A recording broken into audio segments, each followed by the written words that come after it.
الحمد لله رب العالمين والصلاة والسلام على سيد الأنبياء والمرسلين أما بعد عن معاذ بن جبل رضي الله تعالى عنه عن النبي صلى الله عليه وسلم قال يطلع الله إلى خلقه ليلة النصف من شعبان فيغفر لجميع خلقه إلا لمشرك أو مشاح أو كما قال صلى الله عليه وسلم۔ برادران اسلام، معزز سامعین، بزرگوں اور دوستوں،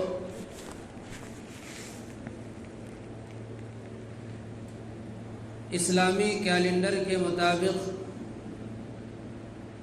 اسلامی سال کا 8واں مہینہ شعبان المعظم چل رہا ہے۔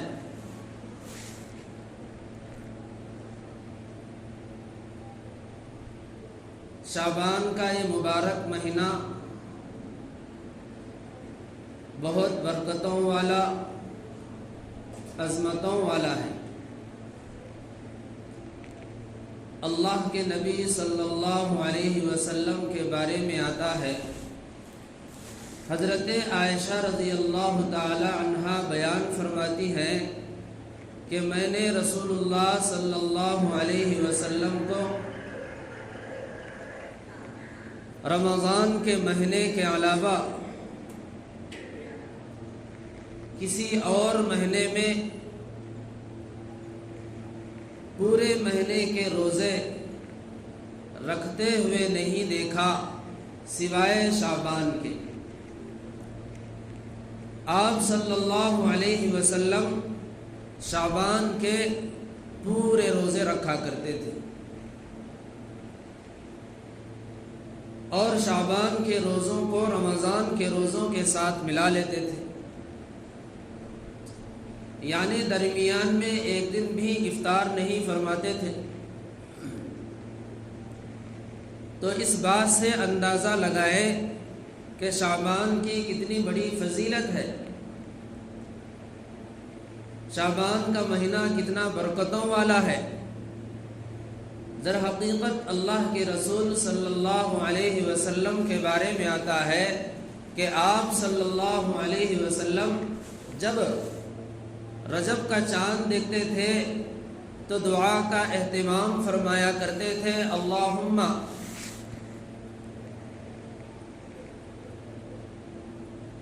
اے اللہ ہمیں رجب اور شعبان میں برکت عطا فرما اور ہمیں رمضان تک پہنچا، اللہم بارک لنا فی رجب و شعبان وبلغنا رمضان۔ گویا آپ صلی اللہ علیہ وسلم کو رمضان کے مبارک مہینے کا انتظار رجب کے مہینے سے ہی ہوتا تھا۔ آپ صلی اللہ علیہ وسلم رمضان کا استقبال رجب کے مہینے سے ہی فرمایا کرتے تھے اور شعبان میں بکثرت عبادت کے اندر اپنے آپ کو منہمک فرماتے تھے۔ رمضان کی تیاری رجب سے اور شعبان کے اندر اس کی تیاری میں زیادہ اپنے آپ کو عبادتوں میں تھکا دیتے تھے۔ تو بزرگوں اور دوستوں، شعبان کا یہ جو مبارک مہینہ ہے، یہ در حقیقت یہ رمضان کا مقدمہ ہے۔ رمضان کی تیاری اور رمضان کی یاد تازہ کراتا ہے اور رمضان میں یکسوئی کے ساتھ عبادت کرنے کے لیے اس مہینے کے اندر اللہ کے رسول صلی اللہ علیہ وسلم اپنے آپ کو عبادت کا عادی بنایا کرتے تھے۔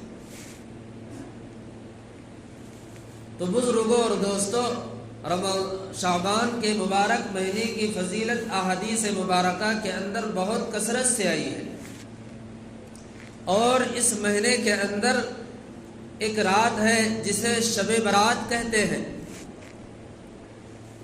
شب برات نجات دلانے والی رات، جہنمیوں کو اس رات میں نجات دلائی جاتی ہے۔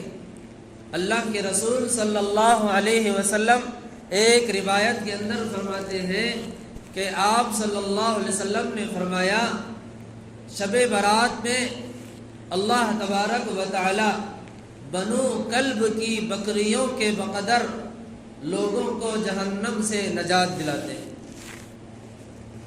تو بزرگوں اور دوستوں، ایک بکری کے اندر جتنے بال ہوتے ہیں ہم کو اس کا اندازہ نہیں ہے کہ ایک بکری کے اندر کتنے بال ہوتے ہیں۔ عرب کے ایک قبیلہ تھا بنو کلب، اس کے یہاں پورے عرب میں سب سے زیادہ بکریاں بنو کلب کے یہاں تھی۔ تو اللہ کے رسول صلی اللہ علیہ وسلم بنو کلب کے بکریوں کی مثال دے کر اللہ کے رسول صلی اللہ علیہ وسلم نے فرمایا کہ شب برات میں اللہ تبارک و تعالی اس قدر جہنمیوں کو جہنم سے نجات دلاتے ہیں جتنے بال بنو کلب کی بکریوں کے اوپر ہیں۔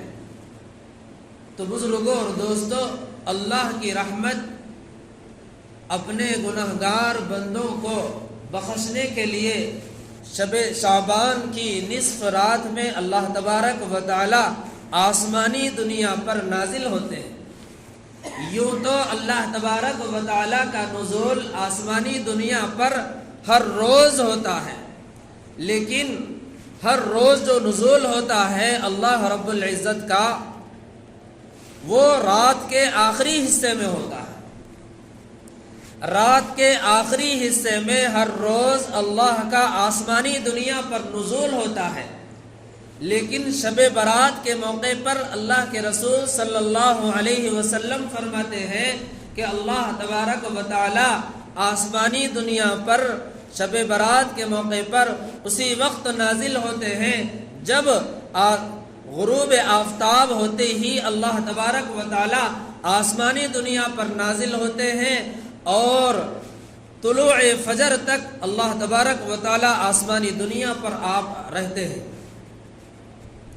تو بزرگ اور دوستو، یہ جو رات ہے یہ خصوصی اہمیت کی رات ہے۔ ہر روز اللہ تبارک و تعالی ایک خاص وقت کے لیے آسمانی دنیا پر نازل ہوتے ہیں، لیکن شب برات کے موقع پر اللہ تبارک و تعالی پوری رات غروب آفتاب سے لے کر اور سورج نکلنے تک، طلوع آفتاب تک اللہ تبارک و تعالی آسمانی دنیا پر رہتے ہیں اور اعلان کرتے ہیں، اور اعلان کرنے والا اعلان کرتا ہے من مستغفر یستغفر اللہ لہ، کہ ہے کوئی مغفرت طلب کرنے والا اللہ اس کی مغفرت کرے گا، ہے کوئی رزق چاہنے والا اللہ اس کو رزق دے گا، ہے کوئی بخشش چاہنے والا اللہ اس کو بخش دے گا۔